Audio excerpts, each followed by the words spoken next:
Okay, now I would like to hand over to our Enactus UK CEO, Andrew Bacon, who is going to share a session about human-centered design and some really valuable input and key messages about what makes a great Enactus project, what best practice looks like. And so without further ado, I'd like to hand over to Andrew. Thanks, Claire. Thanks, Amy. Hi, everybody.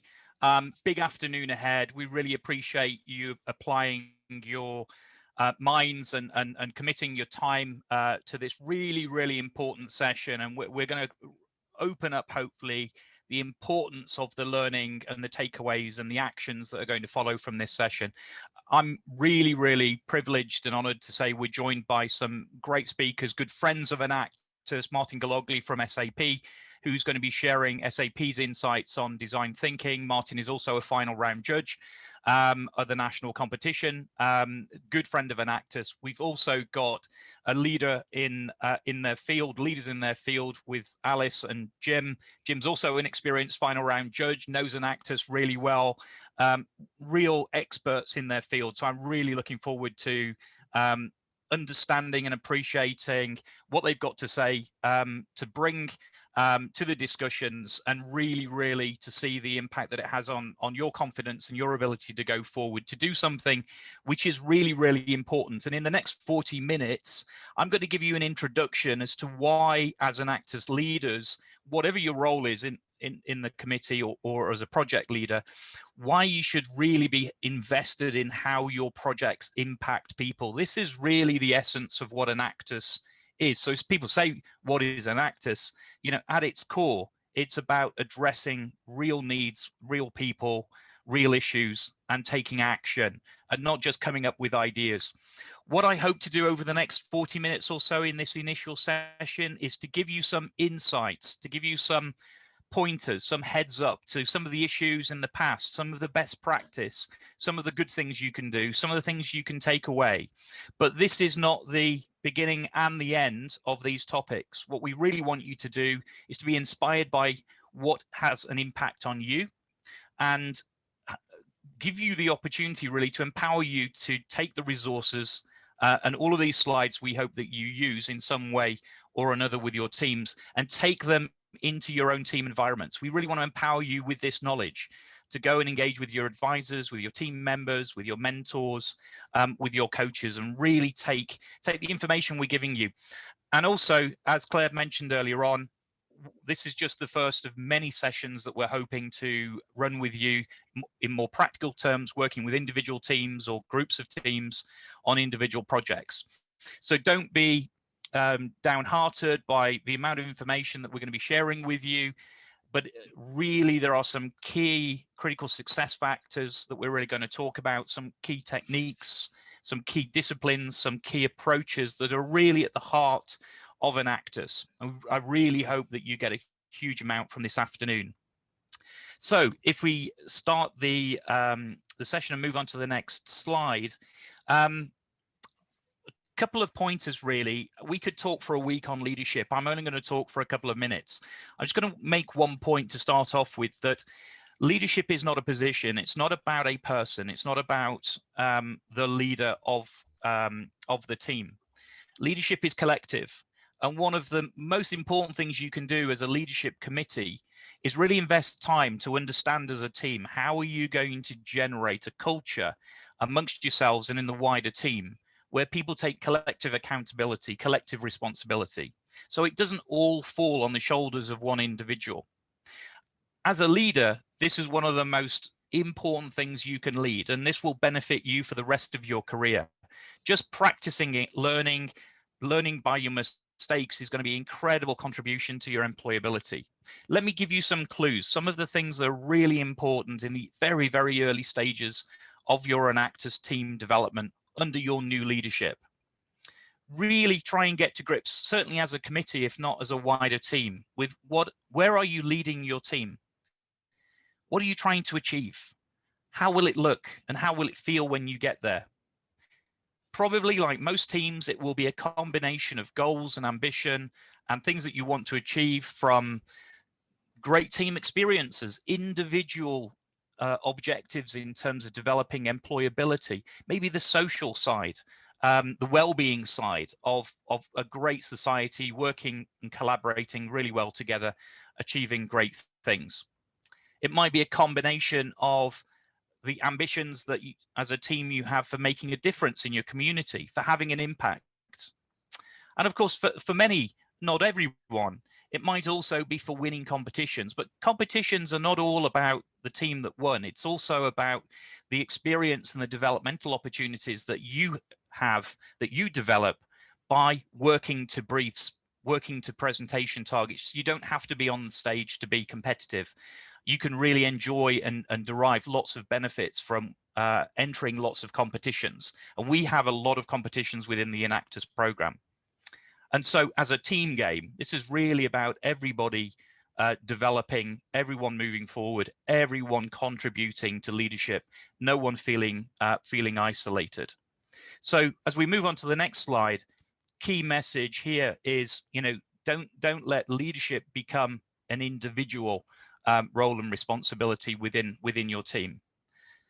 Of course, when we look at leadership versus management, bad leadership doesn't necessarily mean that there's going to be chaos, but it can lead to unintended consequences. And so we have an example here, and I remember the exact conversation.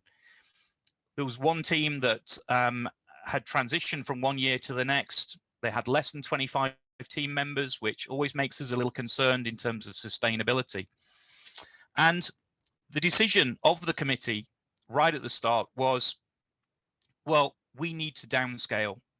We're uncomfortable with what we have to lead and what we have to manage. And so the conversation was very much, we're reducing our team size by half to focus on a few projects. In a way, no surprise, a few months later, the next comment was, we're still losing team members. They don't like the projects we've focused on. And then a few months after that, we can't get to impact. We don't have enough team members to run the projects. And so it's a little story, a little kind of example of what can happen when the opportunity is there just to go beyond your comfort zone, just to lead beyond what you're comfortable with, just to engage as a team and make sure that you are stepping out of your comfort zones. It may not be comfortable to manage 25 people or to feel like you're leading a team with 5 or 6 projects that maybe you're not that familiar with. But it's really important as leaders to put energy and enthusiasm and direction. And sometimes what might seem to be a sensible idea might reduce the energy, it might reduce the momentum in the team. And so as leaders, I encourage you to think about how are you contributing to the momentum of the team? How are you energizing the team? How are they feeling in terms of being part of something that's moving forwards rather than getting smaller? You don't always have to get bigger to be better, but certainly going smaller will bring risks. So on the next slide, we'll just follow on and give you a couple of pointers, which I really hope you use these slides in your team meetings. I hope you use these slides in discussions with your coaches, your mentors, your university advisors, and have a conversation. And here's a bit of a traffic light system here, where we're just looking at what is Enactus and what is it not. At the end of the day, Enactus is, starting on the left-hand side, about improving lives and livelihoods of target beneficiaries. And the key thing is target beneficiaries, knowing who your target beneficiaries are. It's not about creating solutions that are available for someone to buy or to use who you don't know. It is about a broad range of impacts and outcomes based on need, not necessarily wants or what you perceive to be the need or what someone tells you is the need, who might be a so-called expert in that area, or maybe, you know, a newsreader on News at 10 talking about what the problems are in the UK. It's not a single intervention or solution that's based on anticipated need. It really needs to be based on research need. It is a sustainable business model financially and environmentally. And I'd really encourage you to look at Ecologica project from Enactus Nottingham, it's really, really interesting how the solution to reducing the amount of methane emissions from cows was here all along. It just wasn't affordable to farmers to pay £50 per cow per year. So all the science, all the engineering, the solutions, industry had solved the problem. But what wasn't available, which Enactus Nottingham did design, was a way of making that financially sustainable to generate funding through crowdfunding and a carbon or methane personal credit account, which would then fund the growth of the seaweed, which would create the ingredients for the supplements that would solve, you know, the problem at root cause. And so the key thing there is think about the financial sustainability. It's not just the, you know, a donation or a handout. And one phrase that's often used in Enactus is it's a hand up, not a handout. It also is something that is going to motivate and make people think and make people take notes. The real opportunity that you guys have is to engineer and innovate, create something new or novel or innovative, maybe an adaptation of existing ideas, but definitely not a repeat of what's been done or done before. You know, really, I think Enactus is really challenging you to create these new projects, create these new ideas, and you'll get a lot of support and a lot of enthusiasm and guidance. And I think that will create a huge amount of recognition for the work that you're doing. So really encourage you to innovate around projects and adapt them, you know, show that innovation, show that kind of creativity. So as we move on to the next slide, you know, great projects will attract great funding, you know, through all the processes.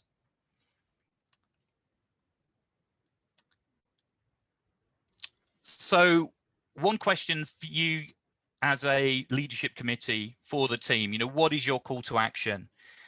You know, what's your rallying cry? What motivates you all as a team? And I can tell you from 34 years of experience of leadership, I understood far too late in my career that the most really important question to always be aware of in terms of the people you're leading is what motivates them. Not necessarily what do they like or what do they want to get paid or what job description do they want, but what motivates them. And that's a really, really important question for you guys to have as a committee and to have as a team. Some of you may be motivated towards certain sustainable development goals, and we saw that earlier on with the Slido and the question that Claire posed for you. Many of you may have a passion for certain needs beneficiary groups or issues. A lot of you may come to Enactus and say, well, I want to develop a skill in X, or I want to develop a capability around Y, or I want to demonstrate what I can do in terms of bringing an understanding of a certain aspect, or maybe you've got life experience which can bring and really inform a project. And so really understanding as a team, what are your collective motivations? Because one of the most exciting things is when you start connecting those.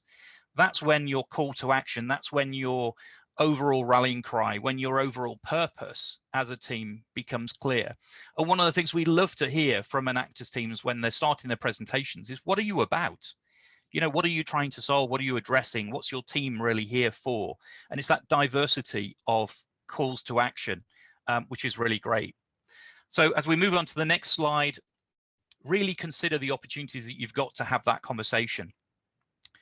Now on this slide, what we've done is we've tried to collapse 34 years of Enactus experience and certainly 21 years of Enactus experience in the UK into this one slide. You know, what are the challenges that you're going to face? What are the key risks in addressing what is really, really important, which is how do you deliver great projects?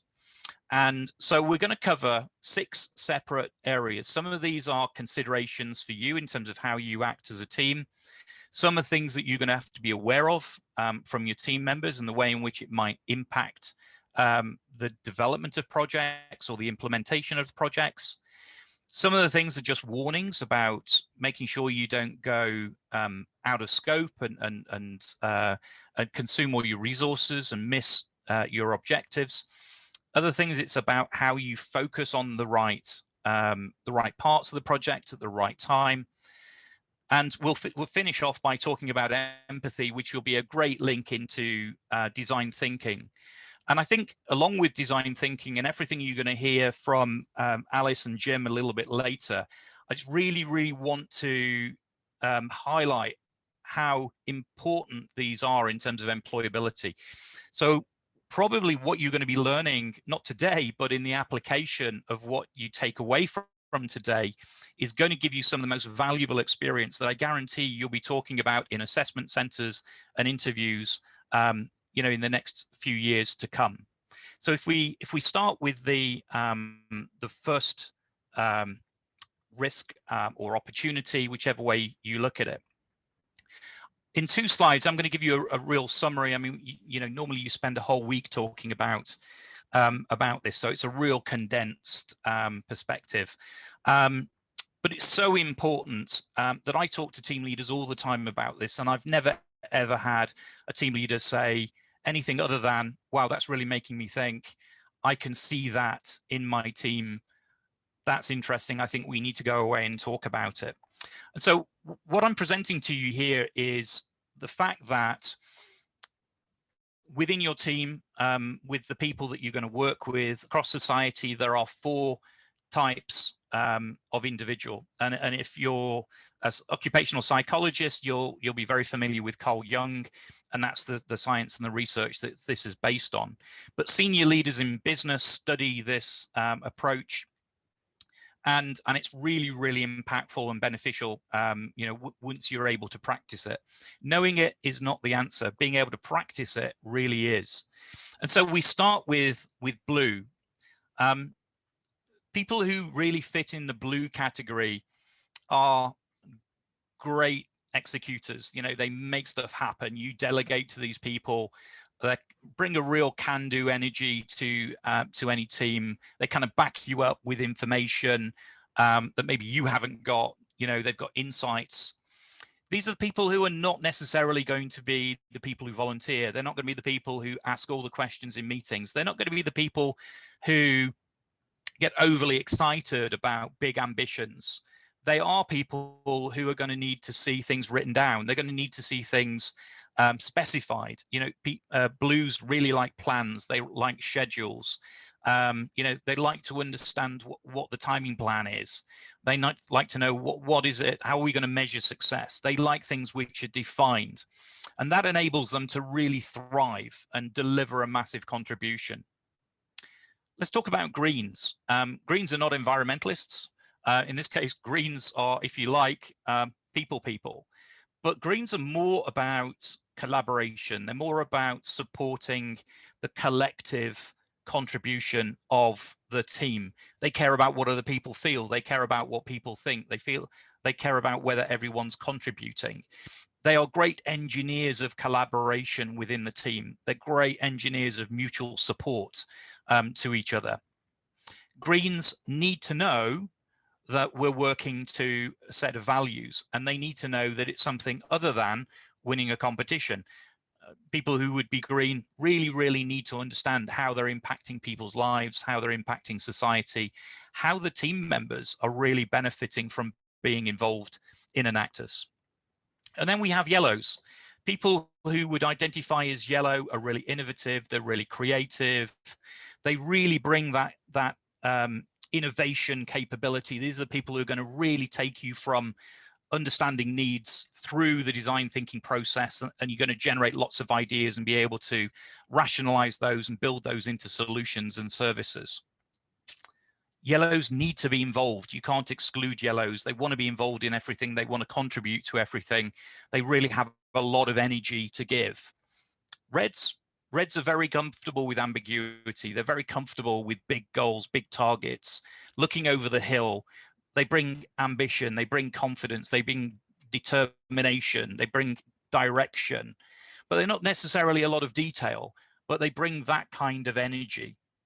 So as we go on to the next slide, we'll understand that what I've just described is what it feels like when you have a positive culture, when everyone's happy. But that's not always the case. And you often will find, and this is again really great work experience and a kind of preparation for the world of work, because I promise you, you know, this is a daily occurrence in terms of, you know, the way in which teams are working or different groups are working. You always have challenges in terms of the way different people within an organization are connected to the goals or the mission or the values. And so let's look at this. We're looking at this now where we don't have a positive culture. Things are a little bit negative. So what's going wrong here? So the blues getting a little bit resistant. They're demanding more detail. They're not moving forward. Can do has moved to no can do. There are lots of reasons why we can't go forward. Things aren't getting done on time. Greens, you know, you might get a feeling of things being overly democratic, lots of groups, factions, different kind of cliques sort of almost forming around different topics and issues, that lack of collaboration, people opting out of things. Yellows, again, a product of maybe not being involved, feeling, you know, the phrase not invented here. Yellows can be, can develop quite a lot of criticism towards maybe the things that they've not been involved in. And you might have, in the case of reds, quite a lot of frustration. You might have breakouts in terms of different people doing different things, subgroups being formed, clashes. You might end up starting to get that sense of blame. Now, what I'm describing here are all the worst case scenarios that, you know, you wouldn't expect to happen all at the same time. But it's interesting to note, you know, do you recognize yourself in any one of these colors? Do you recognize other team members? And the real opportunity here is not to be fearful of what goes wrong, but really to be appreciative of the fact that everyone has a different contribution. Just to repeat, there's no good and bad style. It's just recognizing the signs of how people might be and just preparing for the fact that you don't want certain people, maybe with certain colors, to feel like they're being excluded or their ideas not being valued. And so as you as a leadership group build project teams, it's also important that project teams are really kind of considering these types of dynamics. We've covered this really quickly, but it's a really important topic. And if people want to engage and understand more, there's a lot of practical activities that we can go through with team members. But we'll move on to the next slide because we don't have a huge amount of time this time round. I want to talk about bias now because we all carry bias around with us, and you know, and unless you're studying design, you might not be familiar with some of these forms of bias. But we carry certain parts of bias in terms of the IKEA effect is always a funny one, because one of the things which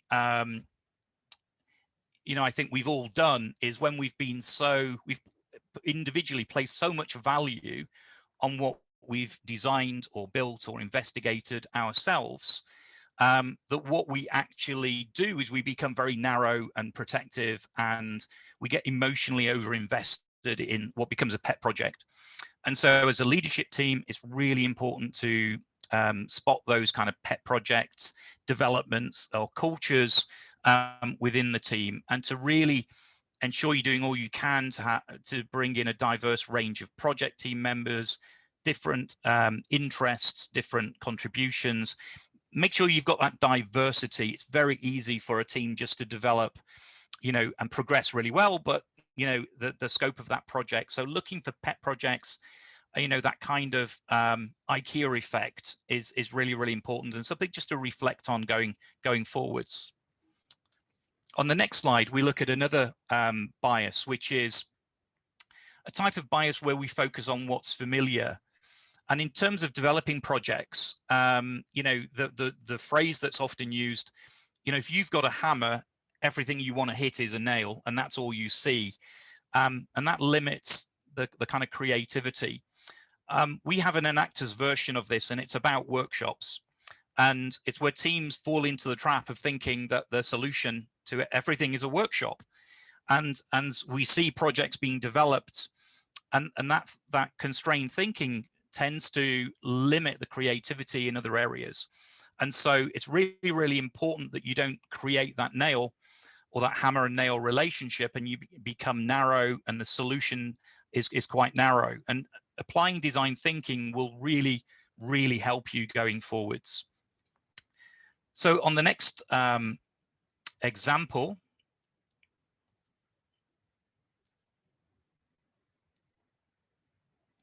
so Claire, if we could just move on. Yeah, Thank you. My computer's just having a small moment. It will move on in just 1 second. There we are. Thank you. Yeah, great. Sorry about that. This is another interesting bias that we carry, and it's really important that we don't rush things. And it's called the anchoring effect, and this is a type of bias when we put too much reliance on the very first piece of information that we get. And so in an Enactus terms, you might have a great meeting with a project partner and 1 or 2 beneficiaries, and you might take from that some information in terms of what the beneficiary needs are or what the opportunities are to create a great project. It's really, really important you stay open to developing your understanding and take lots and lots of different inputs and not put too much weight on that initial piece of information, because you might find someone's told you something that they thought you wanted to hear. And so having heard you explain Enactus, they might be playing it back. And I think a lot of teams fall into traps sometimes when beneficiaries say, well, you know, hey, you know, we'd like some CV training. Well, that may not be exactly what they want. But because they hear that being mentioned, they play it back to you. And it takes a real skill to say, look, you know, tell me what your real needs are. Really, you know, understand, you know, the layers. And it's a technique that's called 5Y, and Jim's going to be talking to you about it a little bit later on. But using 5Y will help you get past this this bias effect. And so on to the next one.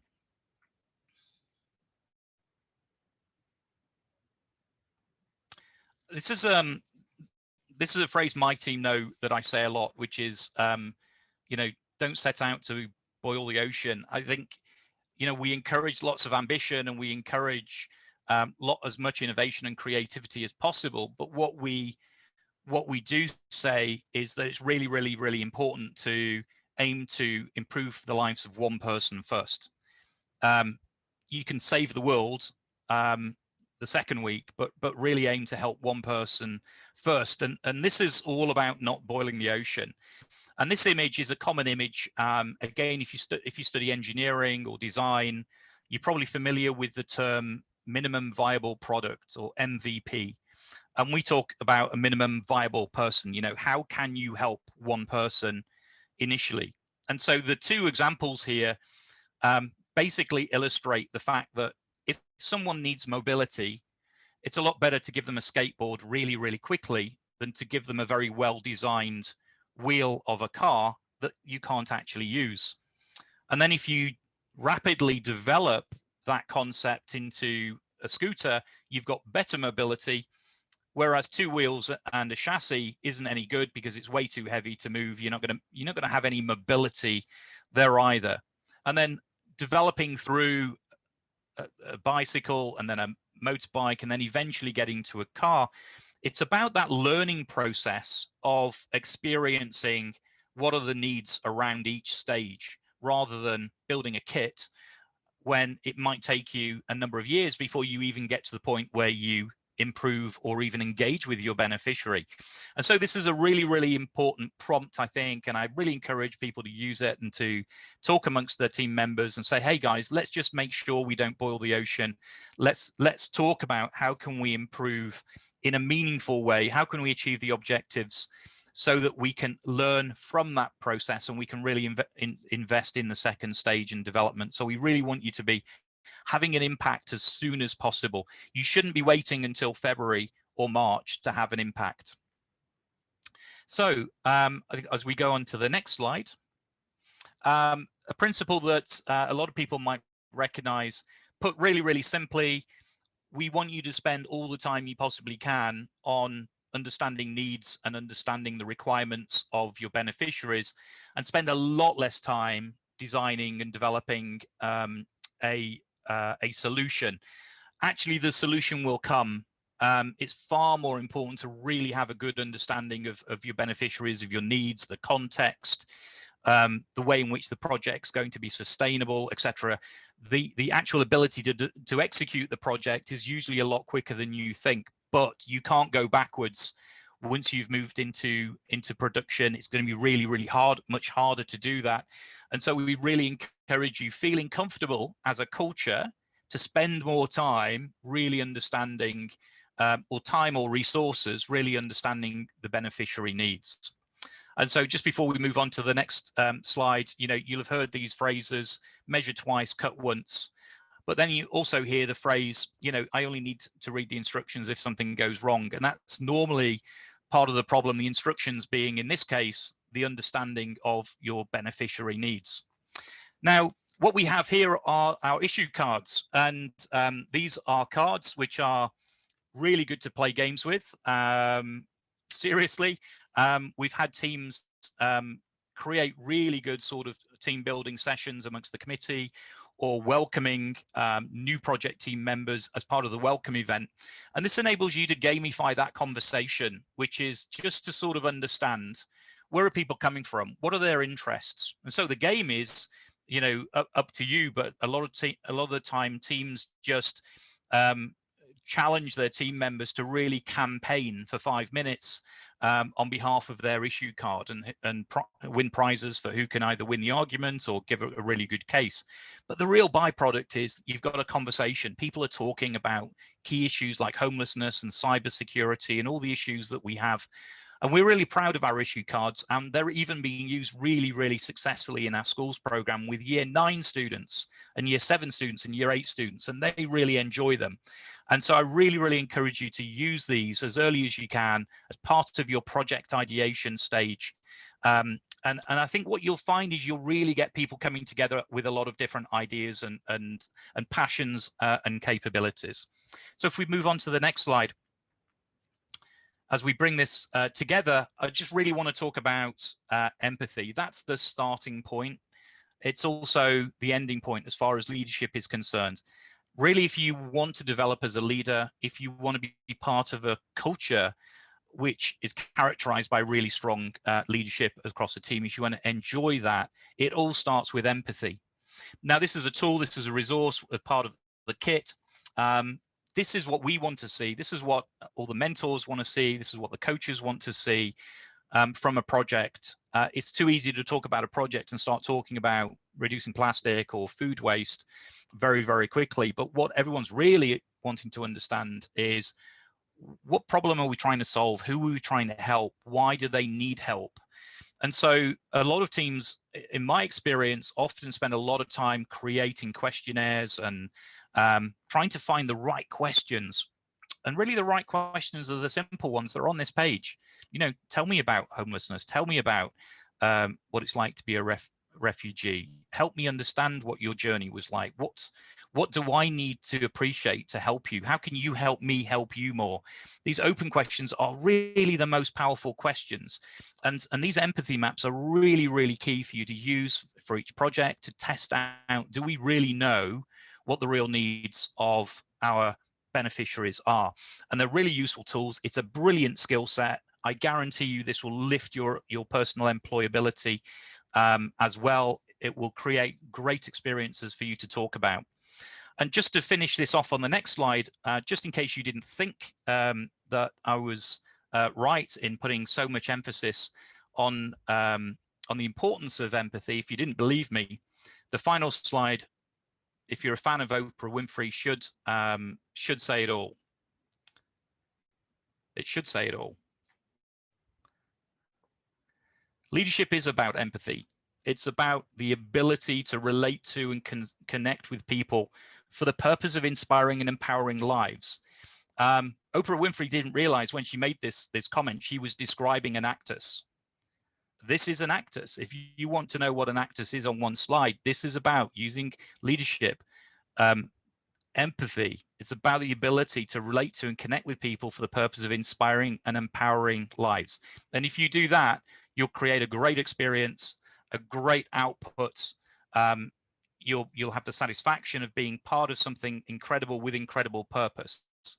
So I hope that's created some signposts for you guys. I know I haven't explained a lot, I haven't demonstrated a lot in practice.